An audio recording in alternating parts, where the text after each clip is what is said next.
విషయానికి వస్తే ఇందరి సమక్షంలో సాక్షాత్తు దేవుడి సన్నిధిలో ప్రమాణం చేసినటువంటి వీళ్ళు పెళ్ళైపోయిన తర్వాత 2, 3, 5, 6 నెలలు లేదా 2 సంవత్సరాలకి పాస్టర్ గారు లేదా ఇంట్లో పెద్దలను ఆశ్రయించి వీడితో ఏకటం నా వల్ల కావట్లేదండి, మా వల్ల కావట్లేదు, మేము విడిపోవాలనుకుంటున్నాం.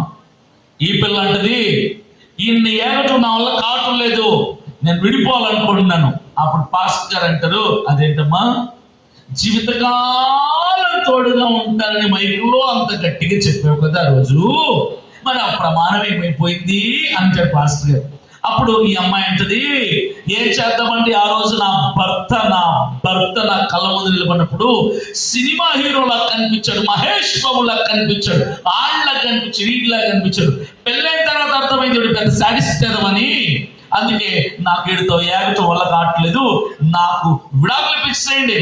సర్లే బాబు, నీ ప్రాబ్లం ఏంటి?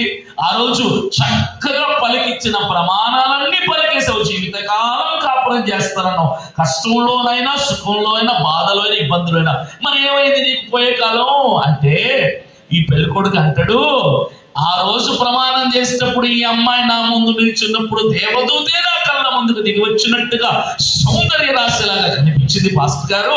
పెళ్ళైన తర్వాత తెలిసింది ఇది పెద్ద గయ్యాలి కంపెనీ, ఇది తేలుతూ నా వల్ల కావట్లేదు, మనిషితో ఏగచ్చు రాక్షసుతో ఎలా ఏగటం, కాబట్టి నాకు విడాకులు ఇప్పించేయండి అని ఇద్దరు కూడా they want to break they relationship.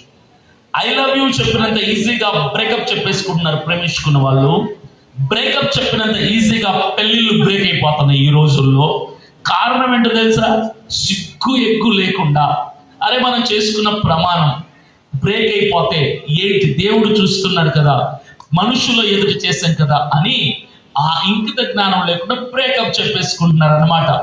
ఇదంతా ఎందుకు చెప్పారంటే ఈ ప్రపంచంలోనే the most precious valuable promise పెళ్లి ప్రమాణం. Marriage promise is the precious promise. అన్నిటికంటే ప్రపంచంలో అన్నిటికంటే గొప్ప ప్రమాణం ఏదైనా ఉందంటే ఇది ఒక్కటే.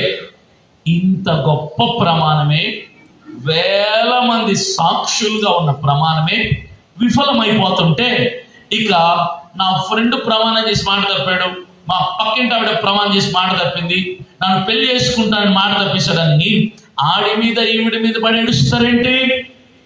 దేవుడి సన్నిధిలో చేసిన ప్రమాణానికి విలువ లేకపోతే, గతి లేకపోతే, ఇక మనుషులు వీళ్ళు చేసిన ప్రమాణాలకి ఎక్కడుంది విలువ? లేదు. నేను చెప్పాలనుకుంది ఏంటంటే